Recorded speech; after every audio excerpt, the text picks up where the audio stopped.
Maestría en Derecho Tributario. Bienvenidos, estimados estudiantes, a la segunda parte de la tercera sección del módulo Constitución Económica Colombiana, Régimen Presupuestal y Sistema Tributario.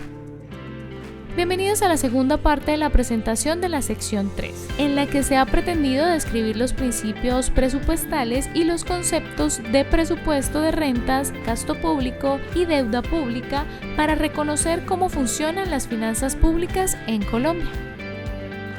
Preparación del presupuesto anual de la Nación. Como se ha dicho, el sistema presupuestal está compuesto por tres instrumentos: el plan financiero, el Plan Operativo Anual de Inversiones y el Presupuesto Anual de la Nación. Mientras los dos primeros son aprobados por el Ejecutivo y son insumos para la elaboración del Presupuesto Anual de la Nación, este último es aprobado por el Congreso. El Plan Financiero es preparado por el Ministerio de Hacienda y Crédito Público con el Departamento Nacional de Planeación y requiere el concepto favorable del Consejo Superior de la Política Fiscal. Una vez tiene el aval del CONFIS, se somete a consideración del Consejo Nacional de Política Económica y Social, COMPEX. Asimismo, una vez aprobado el plan financiero, este hace parte del marco fiscal del mediano plazo que debe presentarse por el Gobierno Nacional a las comisiones económicas del Senado y de la Cámara, para que sea discutido durante el primer debate de la Ley Anual del Presupuesto y le permite al Congreso tener perspectivas de la economía en la aprobación del presupuesto. Al igual que con el Plan Financiero, el Ministerio de Hacienda y Crédito Público junto con el Departamento Nacional de Planeación elaboran el Plan Operativo Anual de Inversiones, el que se someterá a aprobación del COMPEX a más tardar el 15 de julio de cada vigencia. Este plan clasifica los proyectos de inversión por sectores, órganos y programas. Los proyectos de inversión que no estén en el Plan Operativo Anual de Inversiones no pueden ser incluidos en el presupuesto anual, a menos que el Congreso los incluya en el debate legislativo.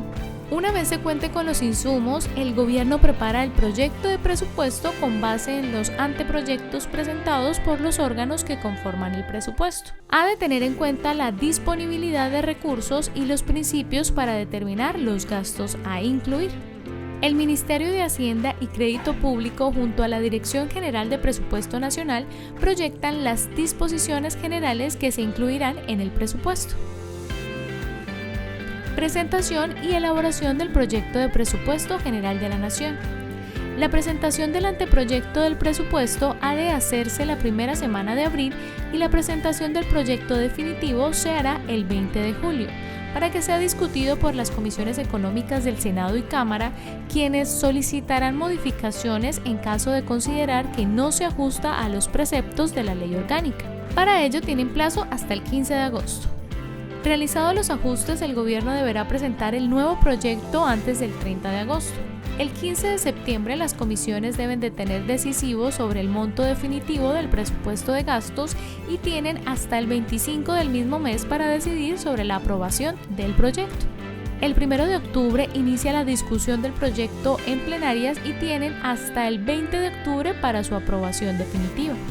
En la aprobación del presupuesto pueden darse dos eventualidades: uno, que el Ejecutivo no lo presente oportunamente, y dos, que el Congreso no lo apruebe a tiempo o en su defecto que lo niegue. Si el Ejecutivo no logra presentarlo a tiempo, el artículo 348 constitucional prevé que se repite la ejecución del presupuesto del año anterior, perdiendo de esta forma la oportunidad de aumentar gastos conforme al aumento tributario, a la inflación, y no podrá introducir los cambios que considere necesarios. Por otra parte, si el legislativo no aprueba a tiempo o de plazo no niega, regirá el presentado por el Ejecutivo. La potestad del Congreso no es negar el presupuesto, sino incorporar los cambios que estime necesarios. En todo caso, el Congreso tiene prohibido introducir reducciones en el presupuesto para el servicio de la deuda pública, las demás obligaciones contractuales del Estado, la atención completa de los servicios ordinarios de la Administración, las autorizadas en el Plan Operativo Anual de Inversiones y los planes y programas de desarrollo. Una vez el presupuesto es aprobado por el Congreso, el Gobierno debe expedir un decreto de liquidación en el que consolide el estado definitivo del presupuesto aprobado. Ejecución del presupuesto. La ejecución del presupuesto se hace a través del Plan Anual Mensualizado de Caja, PAC, que es el instrumento mediante el cual se definen los ciclos de recaudo y de gastos para poder efectuar las operaciones de tesorería cuando hay más ingresos y menos gastos, ya que no todos los meses se recauda ni se gana de la misma manera. Al ejecutar el presupuesto pueden ocurrir diversas eventualidades, que los recursos sean insuficientes para cubrir los gastos aprobados. En este caso, el Gobierno Nacional, previo concepto del Consejo de Ministros, podrá reducir o aplazar total o parcialmente las apropiaciones presupuestales. El Gobierno también podrá prohibir o someter a condiciones especiales la asunción de nuevos compromisos y obligaciones. Puede ocurrir que se requiera aumentar partidas. En este caso, es el Congreso quien puede autorizarlo por regla general. Ante esta eventualidad, el Ejecutivo debe presentar un proyecto de ley para la creación de un crédito adicional. El proyecto debe contener el origen y la existencia de los recursos que sirvan de base para efectuar la apertura del crédito. Cuando se trate de recursos que fueron recaudados de más, la disponibilidad de los ingresos debe ser certificada por el Contralor General de la República. En caso de que se trate de recursos que se van a trasladar de una apropiación a otra, la disponibilidad será certificada por el jefe de presupuesto del órgano respectivo. No debe confundirse la creación de nuevos créditos que implican la ampliación de los cupos de gasto con la distribución de los recursos disponibles entre diversos gastos ya aprobados previamente por el Congreso. En este caso, el Ejecutivo puede hacerlo sin ir al Congreso. En todo caso, existen algunas eventualidades en las que el Gobierno puede adicionar al presupuesto sin acudir al Congreso. La primera de ellas es la de los estados de excepción, ya que el Estatuto Orgánico del Presupuesto rige para los tiempos de paz. También puede hacerse cuando se distribuyen los excedentes financieros de los establecimientos públicos del orden nacional y de las empresas públicas y comerciales del Estado, si la adición es inferior al 1% del presupuesto vigente. También puede hacerlo cuando se fusionen órganos o se trasladen funciones del uno al otro, pero con el fin de dejar el presupuesto en cabeza de los nuevos organismos o de los que asumieron las funciones.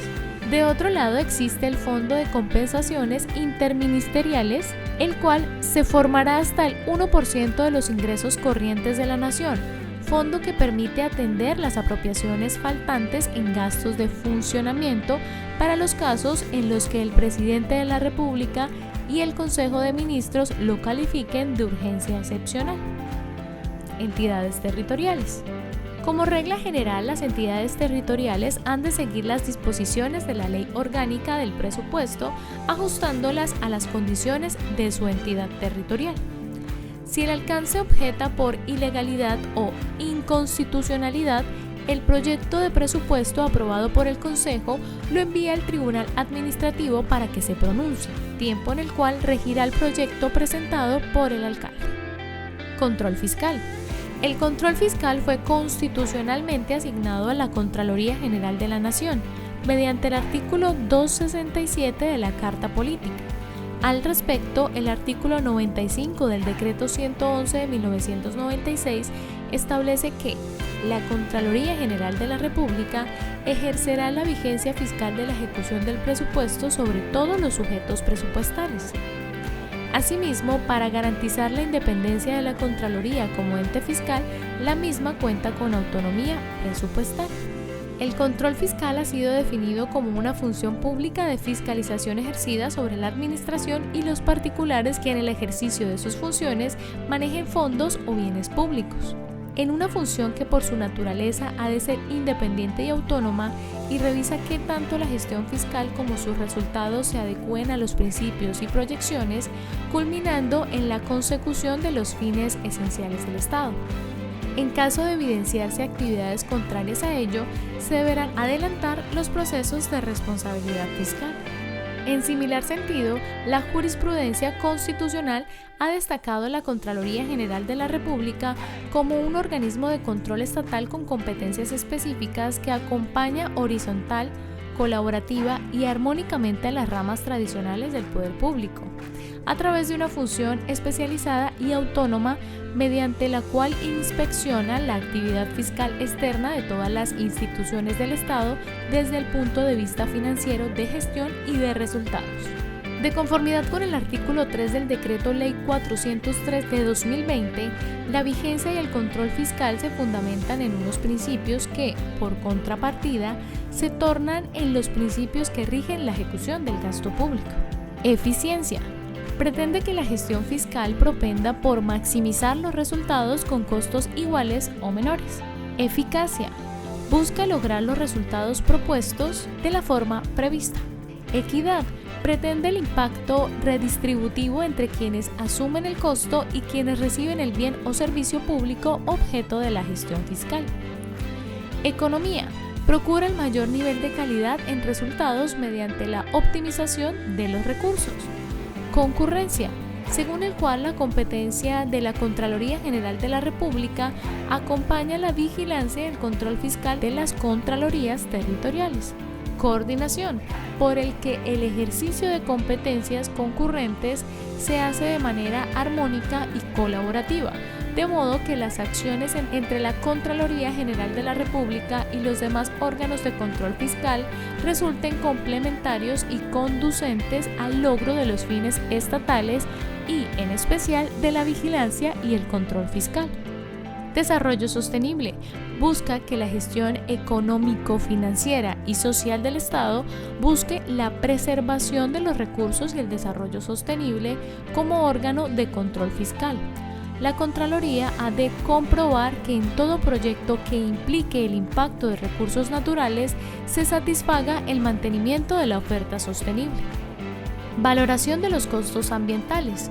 Pretende que se garantice la cuantificación e internacionalización del costo-beneficio ambiental. Efecto disuasivo, por el que los resultados de control fiscal deben generar conciencia en los sujetos de las consecuencias de comportamientos apartados de conducta que regulan su actividad fiscal para desincentivar la corrupción. Especialización técnica, según el cual para vigilar se debe conocer la naturaleza de los sujetos vigilados, el marco regulatorio, la ciencia o disciplina aplicable y los escenarios en que se desarrollan. Inoponibilidad en el acceso de la información, por el que la Contraloría puede requerir, conocer y examinar cualquier información sobre gestión fiscal que permita el ejercicio de sus funciones. Tecnificación se refiere al uso eficiente de las capacidades tecnológicas para determinación de las causas de malas prácticas de gestión fiscal y focalizar acciones de vigilancia y control sin afectar el tratamiento de datos personales. Integridad. Se trata de la capacidad para vigilar y controlar todas las actividades de los sujetos de control. Oportunidad. Las acciones preventivas o posteriores han de ser ejecutadas en el momento debido para cumplir su cometido, que es contribuir a la defensa y protección del patrimonio público. Prevalencia, por el que las competencias de la Contraloría General de la República priman sobre las competencias de las Contralorías territoriales. Selectividad, por el que se prefieren aquellos procesos que componen un riesgo mayor de detrimento al patrimonio público o de actos contra la probidad administrativa. Subsidiariedad, el cual señala que la competencia de la Contraloría General es prevalente, aunque debe optarse por la actuación de la Contraloría más próxima al ciudadano.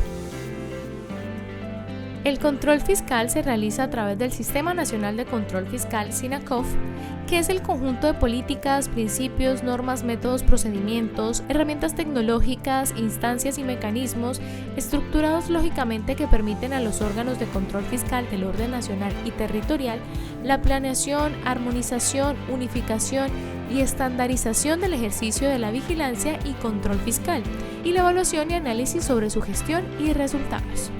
Ese sistema es dirigido por el Contralor General y apoyado por la Auditoría General de la República y tiene como objetivo general servir como instancia de gestión del control fiscal, incrementando el desempeño y resultado de los órganos de gestión mediante la estandarización de la vigilancia y control, permitiendo medición y optimización de recursos.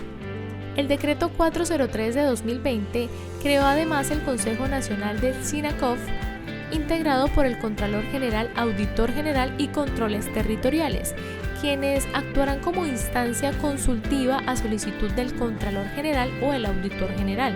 Propondrán actualización de la normatividad en materia de vigilancia y control fiscal. Propondrán metodologías unificadas y estandarizadas en el marco de normas internacionales. Promoverán la coordinación para el efectivo control multinivel de la gestión pública y en general todas aquellas que propendan por la optimización de los sistemas de vigilancia y control fiscal. Deuda pública. A lo largo de la historia, los estados han utilizado la deuda para diversos fines. Hasta la Primera Guerra Mundial, la deuda pública fue concebida principalmente como un fenómeno excepcional que se usaba para financiar eventos extraordinarios como las guerras. Sin embargo, después de la depresión de 1929 y de la teoría keynesiana, la deuda se empezó a concebir como una herramienta económica para estimular la economía y se volvió un instrumento ordinario, al punto que en la actualidad lo usual es que los estados tengan déficit y lo extraordinario es que no lo tengan. En tal sentido, las reflexiones modernas giran en torno a conocer cuál es el nivel adecuado del déficit. Los tipos de crédito público clasificados en el artículo 41 de la Ley 80 de 1993 son la contratación de empréstitos, la emisión, suscripción y colocación de bonos y títulos valores, los créditos de proveedores y el otorgamiento de garantías para obligaciones de pago a cargo de las entidades estatales. De otro lado, el decreto 2681 de 1993 reglamentó este aspecto de la Ley 80. Restrepo sintetiza esta clasificación de la siguiente manera: operaciones de crédito de corto plazo, plazo menor a un año. También existen las conocidas como créditos de tesorería que no pueden ser canceladas con nuevos créditos. Las operaciones de largo plazo, contratadas a más de un año. Empréstito. Provee a la entidad estatal de recursos en moneda nacional o extranjera con plazo para su pago. Créditos de gobierno a gobierno.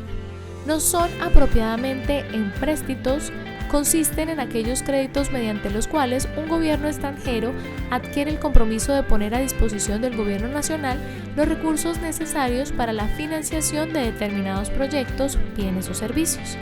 Créditos de proveedores. Adquisición de bienes, servicios con plazo para su pago mediante crédito otorgado por proveedores. Emisión y colocación de títulos.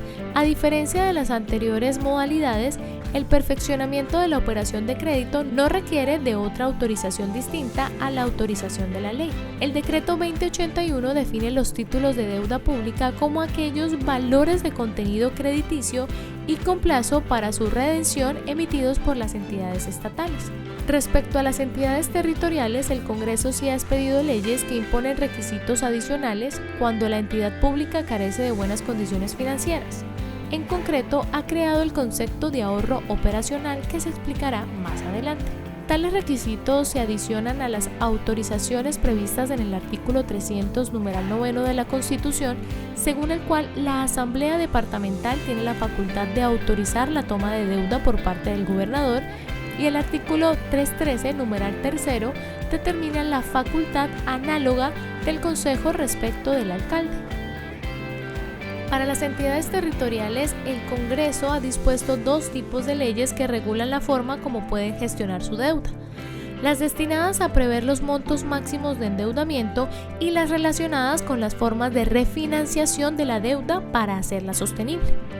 En la Ley 358 de 1997 y las normas que la modifican, se previeron los requisitos que deben cumplir las entidades territoriales para poder acceder al endeudamiento. En concreto, impuso el criterio del ahorro operacional, como el que determina cuánta deuda pueden tomar las entidades públicas. El ahorro operacional es el resultado de restar los ingresos corrientes, los gastos de funcionamiento y las transferencias pagadas por las entidades territoriales. De no superarse el 40% del ahorro operacional en el pago de intereses, se puede acceder al crédito previa autorización del Consejo o Asamblea.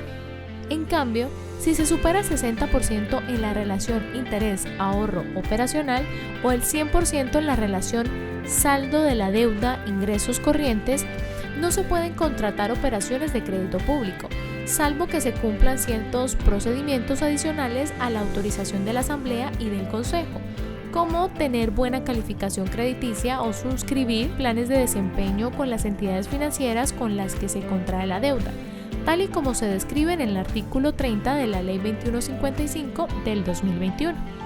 En suma, las entidades territoriales que quieren acceder a deuda pública deben cumplir requisitos de solvencia, en su defecto, tener buena calificación crediticia o suscribir planes de desempeño con las entidades financieras con las que contraerá la deuda.